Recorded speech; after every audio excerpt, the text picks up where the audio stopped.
श्री सरस्वती नमः। श्री कृष्णाय नमः। देखिए, आज हम चर्चा करेंगे बसंत पंचमी पर। आने वाली बसंत पंचमी, बसंत पंचमी कब होगी? बसंत पंचमी निर्णय को लेकर कुछ असमंजस स्थिति है। उसमें लिखा है कि पूर्वान्न व्यापिनी हो तो उसको पहले दिन लेना, दूसरे दिन ही पूर्वान्न व्यापिनी हो तब दूसरी लेना। देखिए, ये है श्री भादो माता पंचांग। इसमें क्या निर्णय दिया है उसके आधार पर बताता हूँ, और धर्म सिंधु में क्या लिखा है उस बात को भी बताता हूँ। तो देखिए, आप ज्योतिष का अध्ययन कर रहे हैं तो आपको विश्व साइन लग्न सारणी, विश्व दिनमान सारणी, विशोपकानयनम, ये पुस्तकें खरीदनी चाहिए। इसके अलावा भी अभी मैंने निकाली है लग्न सारणी समुच्चय। लग्न सारणी समुच्चय पुस्तक में आप विश्व में किसी भी स्थान का लग्न प्रवेश देख सकते हैं, और भारत का तो बड़ी कुशलता से आप देख सकेंगे। तो देखिए, संवत 2081, शक 1946, माघ शुक्ल पक्ष। बसंत पंचमी हमेशा माघ शुक्ल पक्ष में आती है। तो माघ शुक्ल पक्ष चतुर्थी रविवार, तदनुसार आंग्ल दिनांक 2 फरवरी 2025 ईस्वी को बसंत पंचमी रहेगी, क्योंकि यहां पर पंचमी तिथि का क्षय हो गया है। जब पंचमी तिथि का क्षय हो जाता है तो जिस दिन वो रहती हैं उसी दिन उसका पर्व मनाया जाता है। तो यहाँ पर पंचमी तिथि क्षय है। परंतु अब हम ग्रह लाघव की जब बात करें तो ग्रह लाघवी पंचांग में लगभग वो 6 घटी के लगभग हैं। 6 घटी मान लेते हैं। तो 6 घटी है तो उन लोगों के द्वारा उसको द्वितीय दिवस 3 तारीख को बसंत पंचमी लिखी है। परंतु धर्म सिंधुकार क्या कहते हैं? धर्म सिंधुकार ये कहते हैं कि परले दिन ही पूर्वान्न व्यापिनी हो तो परले दिन लेना, अन्यथा प्रत्येक स्थिति में पहले दिन लेना। तो ग्रह लाघव और सूर्य सिद्धांत आदि मतों से भी बसंत पंचमी प्रथम दिन ही आती है। तो देखिए, सूर्यास्त, ऋण सूर्योदय, इस सूर्यास्त को रेलवे टाइम में लेंगे, और अगर रेलवे टाइम में नहीं है, 6-7 ऐसे है, 5-6-7 में है, तो उसमें 12 जोड़कर फिर सूर्योदय घटाएंगे और अंतर का आधा कर देंगे, अर्ध। इस सूर्योदय प्लस अर्ध बराबर पूर्वाहन काल समाप्ति। मतलब सूर्योदय से लगाकर ये जो योग आएगा वहां तक पूर्वान्न काल रहेगा। अब देखिए, मैं नीमच नगर का 3 तारीख का अगले दिन का, बसंत पंचमी के अगले दिन का सूर्योदय सूर्यास्त लेकर आपको समझाता हूं। 3 तारीख का सूर्यास्त है 18-14,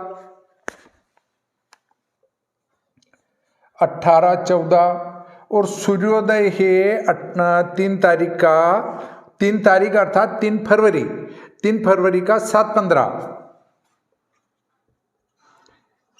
ये है हमारा सूर्यास्त, ये है हमारा सूर्योदय। घटाया इसको, 14 में से 5 9, 7 में से 2 गए 5, ये 10 बचे। इसका आधा करना है, भागी 2 करना है, 2 पंजे 10,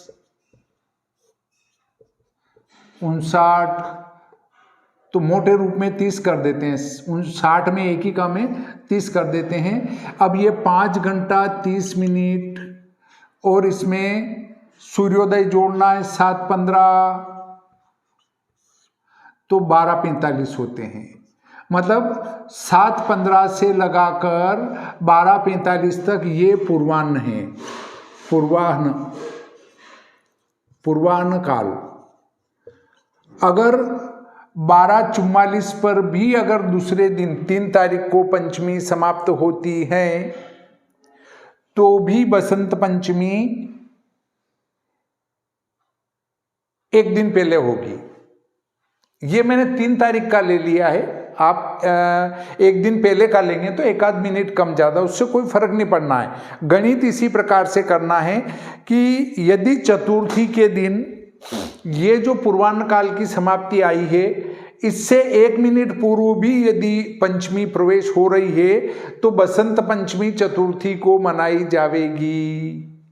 आप स्वयं इन व्रत पर्वों का निर्णय करना समझें ताकि गलत निर्णय से बचा जा सके। आजकल फेसबुक, व्हाट्सएप, ट्विटर वगैरह इन पर विभिन्न प्रकार की बातें जो है उल्टी सीधी आती हैं, तो आप उस चक्कर में न पड़ते हुए क्या करना है, आपको सीधा सीधा इस तरीके से बसंत पंचमी का निर्णय कर लेना है। अब बात आती है कि यहाँ पर ग्रहारंभ, बसंत पंचमी को ग्रहारंभ न था, न है और न भविष्य में कभी आएगा, क्योंकि यहाँ पर हमेशा ही वास्तु चक्र शुद्ध नहीं होता है, क्योंकि वास्तु चक्र शुद्धि में कम से कम 7 नक्षत्र निकल जाना चाहिए। 7 नक्षत्र निकल जाएंगे तो ही वहाँ पर ग्रहारंभ आवेगा, अन्यथा नहीं आवेगा।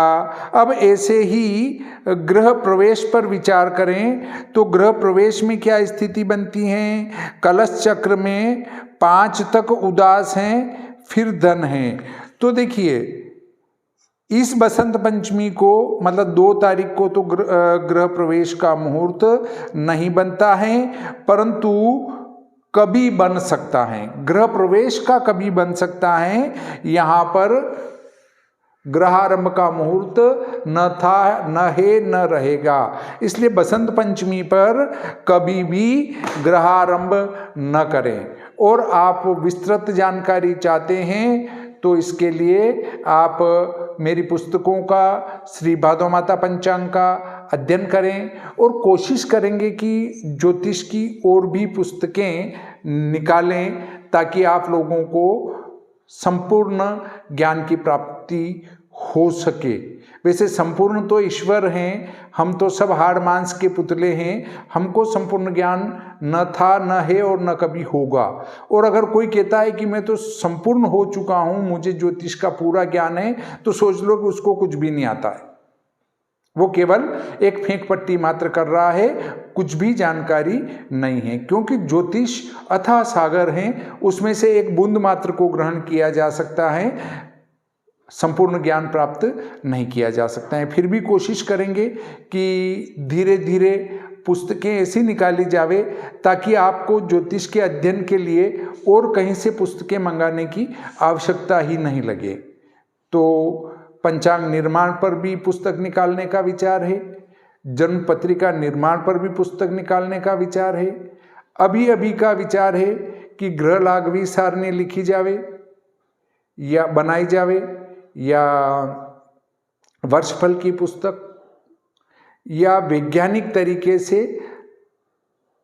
लग्न साधन, दशम साधन की पुस्तक लिखी जावे। किस पर विचार किया जावे, अभी ये विचार में चल रहा है। अभी जो पुस्तकें छपवाई है वो आधी हो जाती हैं तो फिर उसके बाद अगले पे विचार करेंगे। 100 वर्ष का पंचांग निकालने का भी विचार चल रहा है कि वो भी आपके लाभार्थ निकालें ताकि आपको पुराने पंचांग कहीं से ढूंढने ही नहीं पड़े। मतलब जो अभी तक जीवित हैं उन सबका पंचांग आपको पूरा का पूरा यथावत मिल जाए।